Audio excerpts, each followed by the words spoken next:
علاقے میں جا رہا ہے، جا کر کے سب میرے غلاموں کے دلوں میں یہ بات ڈال دو کہ اللہ کا محبوب بندہ فلاں علاقے میں جا رہا ہے۔ اور ہم نے اس چیز کو تب جانا، اور مانتے تو پہلے سے تھے لیکن یقین اس قدر مکمل ہو گیا، ہم نے دیکھا کہ ایئرپورٹ پہ جاتے وقت بہت ہی کم لوگ کی تعداد گئی ہوئی تھی، لیکن پھر بھی اگر ہم کم بتا رہے ہیں، وہ کم کی تعداد بھی 200 سے 400 تک کی لوگوں کی تھی۔ لیکن میں ایک بات بتاؤں، جب ایئرپورٹ پہ سرکار تاج الشریعہ پہنچتے ہیں، حال یہ ہوتا ہے کہ ہم تو سرکار تاج الشریعہ کو دیکھنے ہی لگتے ہیں۔ ایئرپورٹ کا مینیجر جس کو کیا پڑی ہے وہ اپنے اے سی روم میں بیٹھا ہوتا ہے، لیکن جب وہ دیکھتا ہے کہ ایک نورانی چہرے والا آیا ہوا ہے، کون آیا ہے، کہ جب پتا چلتا ہے کہ بریلی کے امام احمد رضا کے شہزادے سرکار تاج الشریعہ آئے ہوئے ہیں، وہ مینیجر اپنی اے سی روم چھوڑ کر کے سرکار تاج الشریعہ کی زیارت کے لیے چلے آتا ہے۔ اور حال یہ ہوتا ہے کہ ہم سب جیسے سرکار تاج الشریعہ کے قدموں کو بوسہ دے رہے تھے، وہ کافر وہ بھی سرکار تاج الشریعہ کے قدموں کو چومتا نظر آتا ہے۔ اور جب اس کے ساتھی لوگ، اس کے کرمچاری لوگ جب سرکار تاج الشریعہ کو لے کر کے چلتے ہیں تو وہ کہتا ہے کہ دور ہٹو، انہیں میں لے کر کے چلوں گا۔ تو آپ جانیں کہ سرکار تاج الشریعہ کی ذات کیسی ذات ہے۔ اور آپ سب تک میرا ایک یہ پیغام ہے کہ مسلک اعلیٰ حضرت کی روشنی میں یہی ایک پیغام ہے کہ اگر نکاح کی محفل سجانی ہے تو نکاح کی محفل کو سجائیں، اگر شادی بیاہ کرنا ہے تو شادی بیاہ خوب کریں، نبی کی سنتوں کو عام کریں، لیکن شریعت کے دائرے میں رہ کر کے کریں۔ شریعت میں کوئی بھی ہم شریعت کو چھوڑ کر کے کوئی کام نہیں کریں گے، کیونکہ میرے آقا کی سنت تبھی ادا ہوگی جب تم شریعت پر عمل کرتے نظر آؤ گے۔ اور میں نے جو آیت کریمہ پڑھی، اہدنا الصراط المستقیم، اے اللہ ہمیں سیدھے راستے پر چلا۔ یہ سیدھا راستہ کیا ہے؟ میں ہمیشہ ہر جگہ عرض کرتا ہوں، آج بھی عرض کر رہا ہوں کہ یہاں پر سرکار گلزار ملت کے غلام بھی موجود ہیں، سرکار تاج الشریعہ کے غلام بھی موجود ہیں۔ یہ اہدنا الصراط المستقیم کچھ نزدی وہابی یہ جو گندے ہیں نا، انہوں نے ترجمہ کیا کہ اے اللہ ہمیں سیدھا راستہ دکھا، ان اندھوں کو نظر ہی نہیں آتا ہے، لیکن اعلیٰ حضرت ترجمہ فرماتے ہیں کہ اے اللہ ہمیں سیدھے راستے پر چلا، کیونکہ اعلیٰ حضرت دیکھ رہے ہیں انبیاء کرام کی جماعت آئی ہے، اولیاء کرام کی جماعت آئی ہے، کس لیے آئی ہے؟ ہمیں اہدنا الصراط المستقیم پر چلانے کے لیے آئی ہے۔ اہدنا الصراط المستقیم کیا ہے؟ کہ آج کے میرا یہ آخری پیغام یہ ہے کہ اہدنا الصراط المستقیم، اے اللہ ہمیں سیدھے راستے پر چلا۔ سیدھا راستہ کیا ہے؟ یعنی سیدھا راستہ وہی ہے کہ جس نے آج اس دور میں سرکار گلزار ملت کے دامن کو تھام لیا۔ ارے ذرا چہرے کو دیکھو تو صحیح، سرکار گلزار ملت کا چہرہ سرکار غوث پاک کی کرامت ہے۔ آپ دیکھیں کہ سرکار گلزار ملت جب منبر رسول پر جب بیٹھتے ہیں تو کس کی یاد آتی ہے؟ سرکار دو عالم صلی اللہ علیہ وسلم کی یاد آ جایا کرتی ہے کہ وہی اللہ والے ہیں، ان کی محبت ہمارے دلوں میں ڈال دی گئی ہے، من جانب اللہ، اللہ کی جانب سے ہمارے دلوں میں ڈال دی گئی ہے۔ آج ہم سرکار گلزار ملت سے بے پناہ محبت کرتے ہیں۔ اور آپ دیکھیں اہدنا الصراط المستقیم، جس نے سرکار گلزار ملت کے دامن کو تھاما، اس نے سرکار غوث پاک کے دامن کو تھاما۔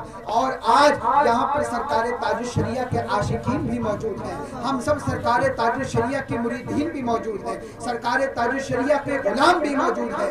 تو میں ایک بات عرض کرتا چلوں کہ سرکار تاج الشریعہ کا جو آج فیضان لیے چل رہے ہیں وہ کوئی اور نہیں جانشین سرکار تاج الشریعہ سرکار حضور حضرت میاں ہے۔ ارے ذرا ان کے چہرے کو دیکھو تو صحیح، اگر تمہیں سرکار تاج الشریعہ کی یاد نہ آ جائے تو مجھ سے کہنا۔ میرے سرکار تاج الشریعہ کی کرامت، سرکار غوث پاک کی کرامت یہی ہے کہ میرے حضرت میاں میں سرکار تاج الشریعہ نظر آ رہے ہیں۔ جس کو آج اس دور میں سرکار تاج الشریعہ کی زیارت کرنی ہو وہ میرے سرکار اسجد میاں کو دیکھ لے۔ اور میں یہ آخری بات بتاؤں، اہدنا الصراط المستقیم، جس کو سیدھے راستے پر چلنا ہو وہ سرکار حضور قائد ملت جانشین سرکار تاج الشریعہ کے دامن کو تھام لے۔ جس نے قائد ملت کے دامن کو تھاما اس نے سرکار تاج الشریعہ کے دامن کو تھاما۔ میں یہ بتانا چاہ رہا ہوں کہ یہ سلسلہ ہمیں کہاں تک پہنچا رہا ہے۔ جس نے سرکار تاج الشریعہ کے دامن کو تھاما اس نے ہم شبیہ غوث اعظم مجدد ابن مجدد ولی ابن ولی سخی ابن سخی سرکار مفتی اعظم اسلام کے دامن کو تھاما۔ جس نے سرکار مفتی اعظم اسلام کے دامن کو تھاما اس نے سرکار اعلیٰ حضرت کے دامن کو تھاما۔ جس نے سرکار اعلیٰ حضرت کے دامن کو تھاما اس نے سرکار آل رسول ماروی کے دامن کو تھاما۔ جس نے سرکار آل رسول کے دامن کو تھاما اس نے سرکار غوث پاک کے دامن کو تھام لیا۔ اور جس نے سرکار غوث پاک کے دامن کو تھاما اس نے سرکار مولا کائنات کے دامن کو تھام لیا۔ اب جس نے سرکار مولا کائنات کے دامن کو تھام لیا، اب یہاں مجھے ایک بات اور نظر آ رہی ہے کہ آج کچھ ایسے بھی لوگ ہیں جو اپنے سلسلے کو اس قدر افضل بتاتے ہیں کہ میں نقشبندی ہوں، میں نقشبندی ہوں، میرا سلسلہ سرکار ابو بکر صدیق تک پہنچتا ہے، سرکار ابو بکر صدیق تک پہنچتا ہے۔ میں کہتا ہوں کہ تمہارا سلسلہ افضل ہے، لیکن ذرا دیکھو تو صحیح کہ سرکار غوث پاک کا سلسلہ کتنی نسبتوں سے افضل ہے۔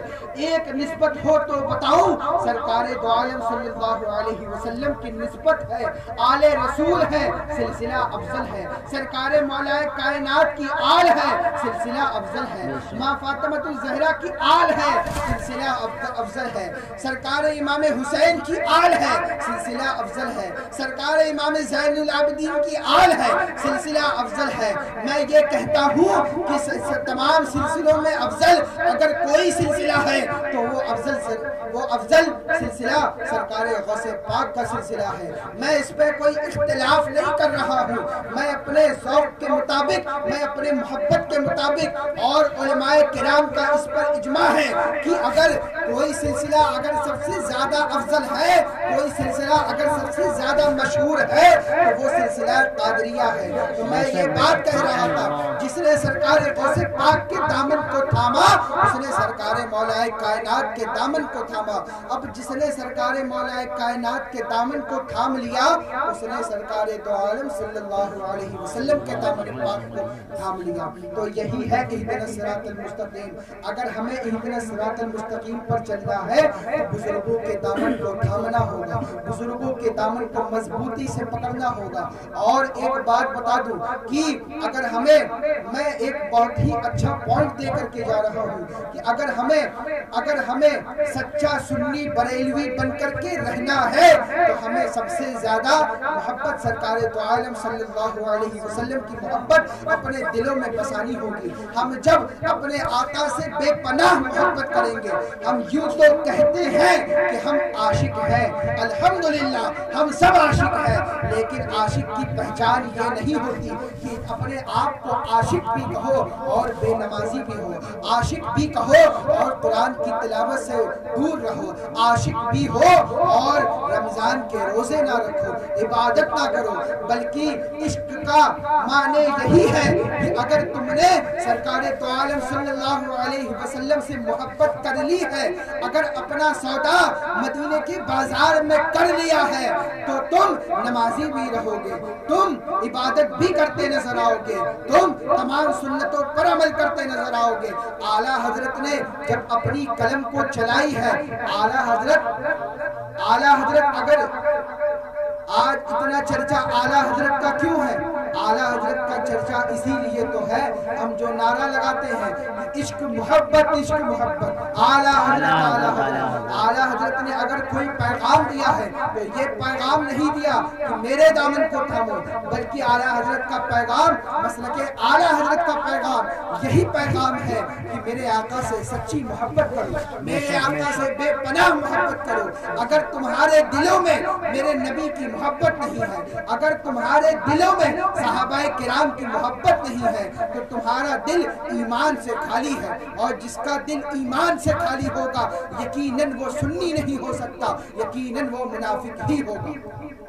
تو اللہ تبارک و تعالی ہمیں ہمیشہ مسلک اہل سنت یعنی مسلک اعلیٰ حضرت پر قائم رکھے، نمازی بنا کر رکھے، نماز پڑھنے کی توفیق عطا فرمائے، اور بزرگوں سے بے پناہ محبت کرنے کی توفیق عطا فرمائے۔ سرکار مفتی اعظم اسلام جب سرکار صدر شریعہ کو دیکھتے ہیں اور فرماتے ہیں کہ اتنے کتابوں کو لے کر کے کہاں جا رہے ہو، سرکار صدر شریعہ فرماتے ہیں کہ مطالعہ کرنے کے لیے جا رہا ہوں۔ سرکار مفتی اعظم اسلام فرماتے ہیں کہ جتنا تم پڑھ کر کے نہیں سیکھو گے اتنا بزرگوں کی صحبت سے سیکھو گے۔ تو یہ مجدد ہیں جو اس دور کے مجدد ہیں، ہمیں یہ بتا رہے ہیں کہ اگر تم بزرگان دین کے دامن کو تھام لو گے تو یقیناً تم ایمان کی دولت سے مالا مال ہو جاؤ گے۔ اللہ تبارک و تعالی ہمیں ہمیشہ مسلک اعلیٰ حضرت پر قائم رکھے۔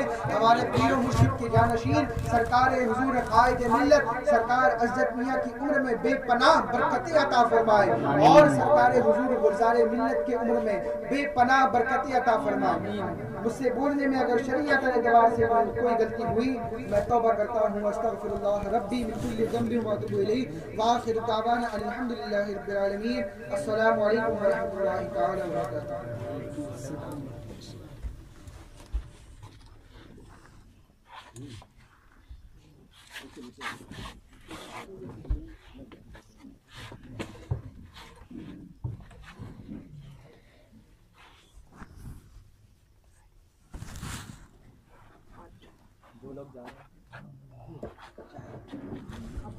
جو لوگ جا رہے ہیں تھوڑی دیر اور اپنے آقا اللہ بارگاہ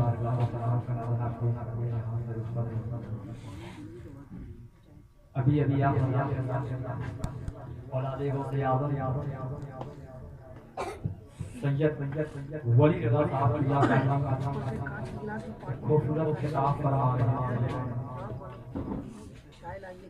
کھل نہ پائے جو زبان چشم رواں ہو جائے، اب لوگ خاموش ہو بیٹھے۔ کھل نہ پائے جو زبان چشم رواں ہو جائے، ان کے دربار میں ہر درد بیاں ہو جائے۔ کھل نہ پائے جو زبان چشم رواں ہو جائے، ان کے دربار میں ہر درد بیاں ہو جائے۔ کم کے دوہن میں دوسرے سہیدارین کا دھان، سائے اور تسلی کی اما ہو جائے، سائے اور تسلی کی اما ہو جائے۔ وہ جسے سوچ لے دل اس کا